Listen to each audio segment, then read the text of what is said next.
Continuamos, ¿no? Es decir, habíamos visto ya el signo de alarma, entonces si nosotros ya determinamos que nuestro niño o niña tiene un signo o síntoma, entonces para nosotros son datos importantes, ¿no? Datos que nos pueden estar llevando a lo que es una parálisis cerebral infantil, ¿no? Entonces ya nosotros tenemos que hacer una detección temprana, ¿no? Detección temprana, no solamente la detección tiene que ser temprana, sino también la intervención tiene que ser temprana, ¿no? No solamente temprana la intervención, sino oportuna, ¿no? Es decir, algo oportuno y específico. ¿Para qué?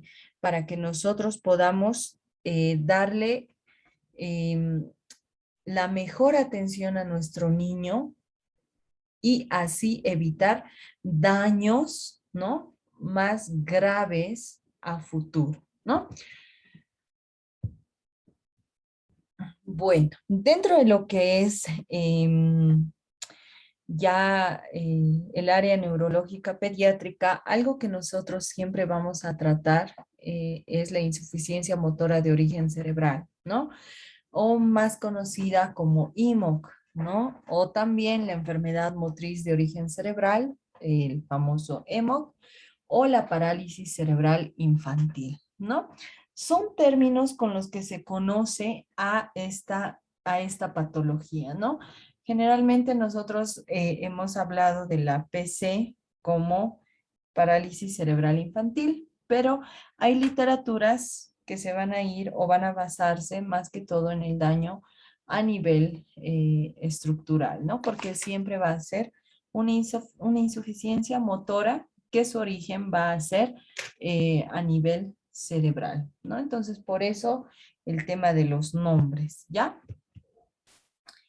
Cuando hablamos de la parálisis cerebral, para nosotros evaluarla, tenemos que conocer, ¿no? Tenemos que conocer la PC, cómo es que se va a presentar o cuál es su origen, ¿no?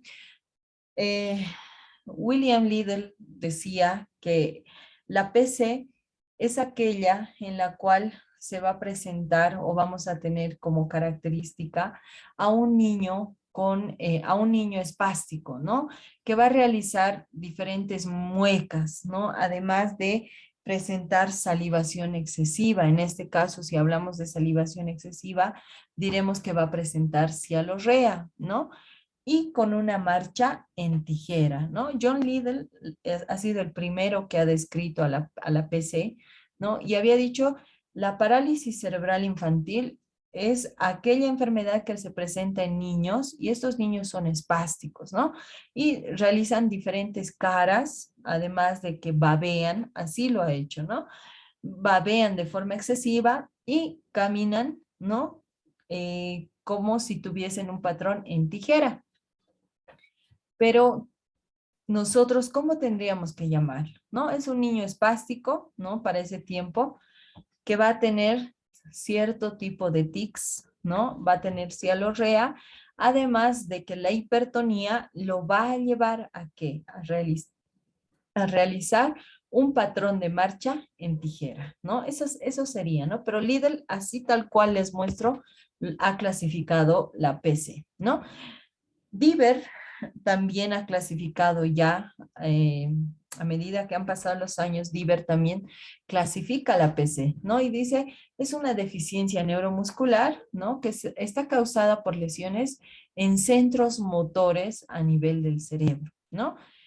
Y esta deficiencia neuromuscular, ¿no? Se puede dar antes de nacer, al nacer o en la infancia, ¿no? Entonces, Diver ya había dicho, dentro de lo que es su descripción de la enfermedad, de que es una deficiencia neuromuscular que se da a nivel de lo que son los centros motores del cerebro, ¿no? En este caso, ¿cuáles serán los centros motores del cerebro?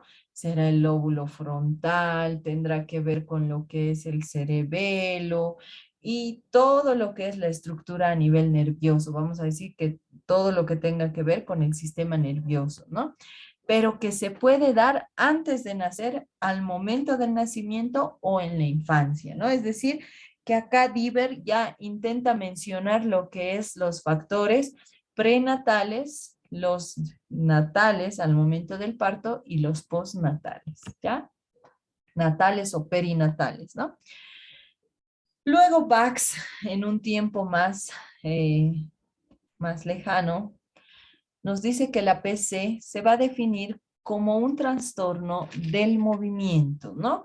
Es decir, se va a definir como un trastorno del movimiento, pero no solo del movimiento, sino también de lo que es la postura, ¿no?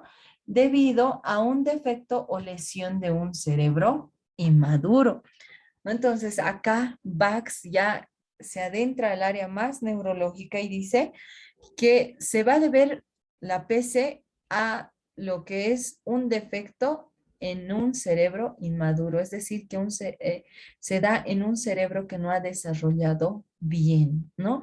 ¿Y cómo se va a presentar esto? Con trastornos en el movimiento y la postura, ¿no? Ya con estas definiciones de todas estas, de todos estos médicos, estas personas que han ido estudiando la PC, es la OMS quien intenta generalizar el concepto, ¿no? Y nos dice que la PC es un síndrome que se va a caracterizar por anormalidades del sistema nervioso central inmaduro, ¿no? Es decir, en un sistema que no ha llegado a madurar de la forma normal y correcta, ¿no? Dentro de lo que es la cavidad craneana, ¿no? Con características irreversibles y no progresivas, ¿no? Que va a presentar alteraciones motoras acompañadas de manifestaciones secundarias perceptuales en mayor o menor grado. Es decir, la OMS dice la PC es un síndrome que se caracteriza por anormalidades en el sistema nervioso central inmaduro, ¿no? Que puede ser irreversible, es decir, que no vamos a poder realizar mucho con ese paciente dependiendo el grado de lesión, ¿no? No progresivo, dice, ¿no? Es decir, que a medida que se vaya desarrollando, la enfermedad probablemente va a ir manteniéndose, ¿no? Que presenta alteraciones, ¿no? En este caso, las alteraciones serán motoras, ¿no? Y van a tener manifestaciones secundarias. ¿Cuáles van a ser estas manifestaciones secundarias, no? Estas manifestaciones secundarias se van a dar a nivel perceptual, es decir, a nivel de lo que es la percepción o el sistema sensitivo, ¿no? Que estas manifestaciones perceptuales, sensitivas, pueden ser de grado mayor o de grado menor, es decir, que puedan ser graves, ¿no?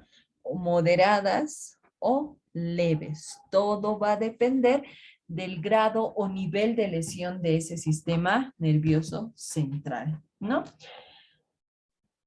La OPS también nos va a presentar un concepto de lo que es la parálisis cerebral infantil, ¿no? La parálisis cerebral infantil es una alteración que afecta al músculo, la postura y el movimiento, provocada por alguna lesión en un cerebro en desarrollo.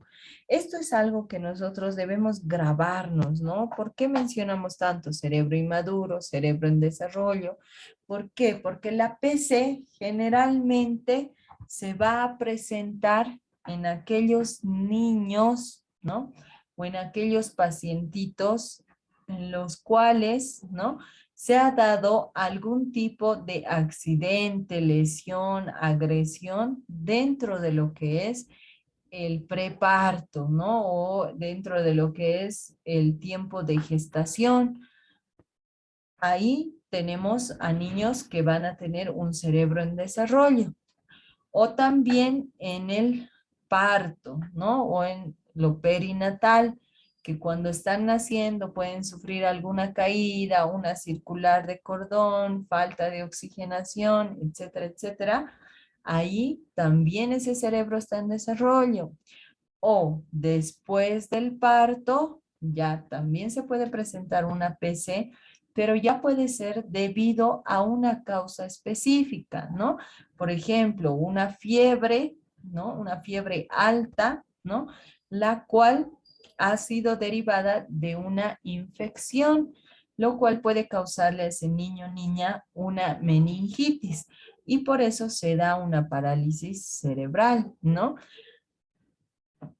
Si hablamos de este niño que es en el posparto, vamos a hablar de que hasta los 2 años, incluso la teoría hoy en día nos dice que hasta los 5 años ese sistema nervioso central todavía está en desarrollo, ¿no? Entonces, si algo ocurre en el transcurso de esta edad, ¿no? De nuestros niños, pueden verse afectados, ¿no? Con una PC, ¿no?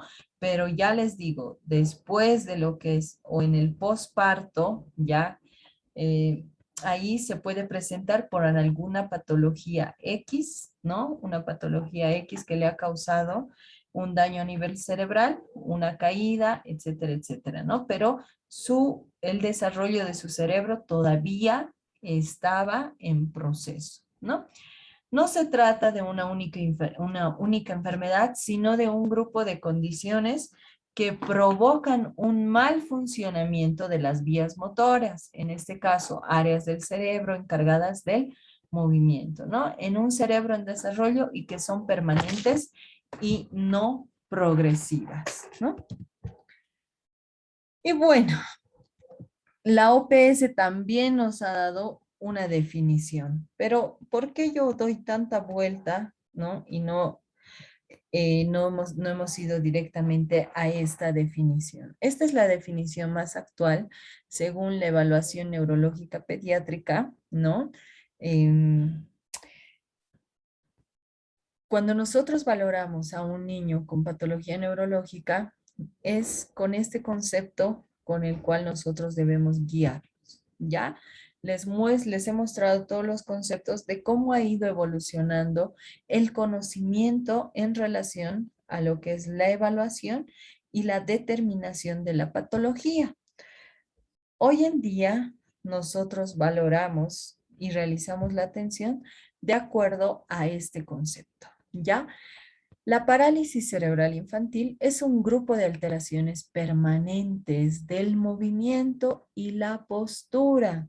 Es decir, que cuando tú atiendes a tu pacientito, si tienes alguna alteración a nivel del movimiento y la postura, entonces ya es ahí banderita roja, te tiene que llamar la atención, ¿no?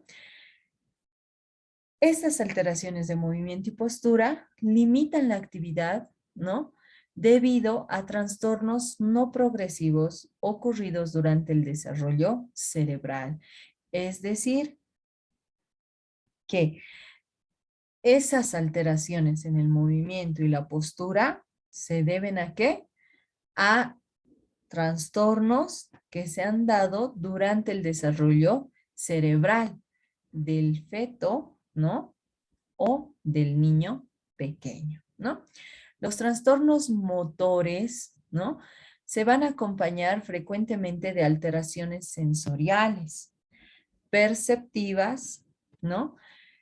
Cognitivas, de la comunicación, de la conducta, pueden presentar epilepsia y problemas musculoesqueléticos secundarios, ¿no? Es decir, que nuestros niños no solo van a tener alteraciones del movimiento y la postura, sino también van a presentar alteraciones sensoriales, perceptivas, ¿no? Cognitivas, de comunicación, de conducta, pueden presentar epilepsias, ¿no?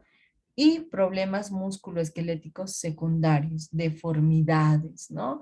Es decir, que tu niño va a estar afectado a nivel sensorial, en lo cognitivo, conocimiento, imaginación, destrezas, comunicación, lenguaje, es decir, no va a poder comunicarse de la forma correcta. Probablemente no haya el buen desarrollo de lo que es el lenguaje o a nivel auditivo también se va a ver perjudicado, va a tener convulsiones, ¿no? Y alguna deformidad musculoesquelética, ¿no? ¿Cuáles son las causas para la PC? No, como te explicaba, las causas para una PC se van a clasificar de acuerdo a la etapa en la cual ha ocurrido el daño, ¿no? Es decir, como te mencionaba antes, ¿no? En el preparto, en lo perinatal, y en lo postnatal, en lo prenatal, perinatal y postnatal. Podemos tener niños que van a sufrir algún tipo de agresión en estas tres etapas, ¿no? Por eso nos dice, las causas se van a clasificar de acuerdo a la etapa en la que ha ocurrido el daño a ese cerebro que se está formando, ¿no? Creciendo y desarrollando. Y se van a clasificar como causas prenatales, perinatales y postnatales, ¿no? Las prenatales, anoxia, hemorragia cerebral, infección prenatal, factor RH, exposición a radiaciones, ingestión de drogas, desnutrición materna, amenaza de aborto, tomar medicamentos contraindicados y la madre añosa, ¿no? Si hablamos de las madres añosas, probablemente acá vamos a atribuir no solamente una PC, sino también podemos hablar de lo que es un síndrome de Down, ¿no? Entonces, dentro de los factores prenatales, al momento de tú evaluar a tu niño, tienes que preguntar, ¿no? A la mamá, y en la historia neuroquinésica pediátrica, obviamente vas a preguntar, ¿no? Al nacer o antes del nacimiento, ¿no? Por eso es prenatal. Antes del nacimiento, ¿qué ha pasado? Señora, se ha caído, ¿no? Ha sido usted, se ha expuesto a ciertas radiaciones, consumía alcohol, ¿no? Em, ha sufrido alguna amenaza de aborto, ha tomado algunos medicamentos que hayan dañado a ese pequeño. Por eso les hablaba, ¿no? La anterior clase, que el primer mes, que es donde se va a desarrollar el sistema nervioso central, es clave, pero en nuestra sociedad no tomamos en cuenta ese primer mes como importante, sino los que restan después del tercer mes, ¿no? Entonces, estos factores prenatales tienen que ser muy tomados en cuenta para valorar a nuestros niños. Los factores perinatales, ¿no? Prematuridad, que nazcan antes de tiempo. Eh, si nuestro niño nace antes de tiempo, si decimos que nace de 8 meses, ¿no? Probablemente su sistema nervioso central todavía está en desarrollo, pero algo ha desarrollado, ¿no? eh, vamos a tener problemas acá a nivel de lo que es el sistema respiratorio. Esos pulmones no van a estar acordes para una vida exterior, es decir, fuera del vientre de la madre. Por ende, la oxigenación a nivel del sistema nervioso central se va a ver limitada. Y habíamos dicho que el sistema nervioso central va a ser netamente aeróbico, es decir, que sí o sí va a trabajar o va a funcionar con demanda de oxígeno. Entonces, si es prematuro, nace antes de tiempo, no tiene buena oxigenación, vamos a tener un sufrimiento fetal por la falta de oxígeno o saturación, ¿no? Entonces, por eso la prematuridad es importante para nosotros tomarla en cuenta, ¿no?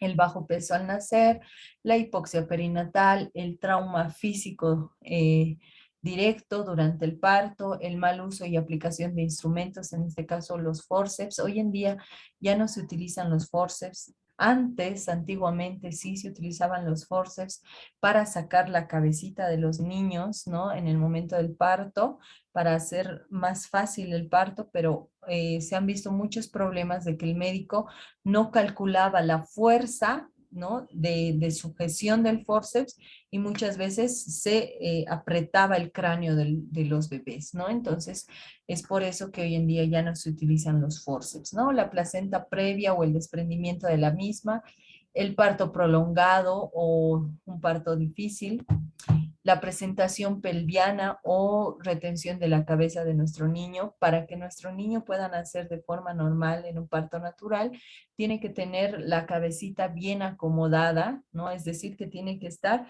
con la cabecita hacia lo que es el útero de la madre, ¿no? Muchas veces hay una presentación podálica de nuestro niño, que es decir, que este niño va a estar sentadito, ¿no? Y tiene que, para nacer en un parto normal, natural, tiene que presentar la posición cefálica, ¿no? Es decir, con la cabecita hacia abajo, ¿no? asfixia por una circular del cuello, es decir, la falta de oxígeno, cianosis al nacer, o una broncoaspiración, esto con el líquido amniótico, ¿no? Los factores postnatales, acá es donde ya nosotros tenemos que cuidar más a nuestros niños o instruir que se cuide más a los niños porque se pueden presentar traumatismos craneales, ¿no? Entonces ya nuestro niño puede presentar una parálisis cerebral infantil debido a un TEC, ¿no? Y no sé si les conté a ustedes, pero nos llegó un niño que había estado jugando en la lavandería de su casa y la lavandería se desprendió y le cayó la lavandería de cemento en la cabecita, ¿no? Entonces, él tenía 4 añitos, tiene 4 añitos, ha sufrido un TEC y lamentablemente las secuelas han sido lamentables, ¿no? Entonces, por eso nosotros tenemos que estar al tanto de nuestros niños cuando son pequeñitos, ¿no? No es que pueden nacer bien, pero en los primeros años de vida pueden causarse algún tipo de daño, ¿no? Las infecciones como ser las meningitis, las meningoencefalitis, esto debido a alguna infección, ya pueda ser una infección urinaria, una infección respiratoria que no ha sido bien tratada, que va a derivar en una infección más fuerte y va a ir a afectar el sistema nervioso central, ¿no? Intoxicaciones, porque cuando son pequeños llevan todo a la boquita, ¿no? Entonces tengamos cuidado con ello. Accidentes vasculares, epilepsias, fiebres altas, ¿no? Que presenten convulsiones. Cuando el niño presenta una fiebre alta y empieza a convulsionar, tenemos la muerte neuronal. Entonces no lleguemos a esto, ¿no? Accidentes por descargas eléctricas y encefalopatías por anoxias, ¿no? La clasificación, según la topografía de la PC, vamos a tener una hemiplegia, una diplegia, una tetraplegia, una monoplegia, una triplegia y una pentaplegia. Al momento de la evaluación, tú tienes que saber determinar cuál es el área topográfica o de forma topográfica que se está viendo afectada en el cuerpo de tu pacientito, ¿no? Una hemiplegia todos conocemos, ¿no? Se va a dar en lo que es un hemicuerpo de nuestro paciente, ¿no? Ya sea izquierdo o derecho. La diplegia que se puede dar a nivel de lo que es miembro superior o miembro inferior. La tetraplegia, que va a ser aquella parálisis de los 4 miembros, ¿no? Tanto miembro superior como miembro inferior. La monoplegia va a ser la parálisis de uno de los miembros. En este caso, generalmente es del miembro superior, pero solo uno. La triplegia se va a dar en 3 miembros, ¿no? Van a ser los miembros inferiores y uno de los miembros superiores. Y la pentaplegia, donde vamos a tener el compromiso de la cabeza más, ¿no? Es decir, que nuestro paciente no va a tener movimiento ni en la cabeza ni en las extremidades. Acá hacemos una delimitación entre lo que es la paresia y la plegia. La paresia es una parálisis parcial, ¿no? Es decir, que vamos a tener cierto componente motor o sensitivo, ¿ya? Mientras que la plegia es la parálisis total, ¿no? Es decir, que no vamos a tener componente ni motor ni sensitivo, ¿ya? Bueno, queridos chicos, por hoy vamos a quedar acá. Estoy corriendo, mil disculpas. Conmigo hasta el día jueves. Que tengan buena tarde. Hasta el jueves, chaucito. Hasta luego, Doc. Hasta luego, doctora. Hasta luego, Doc. Hasta luego, Doc.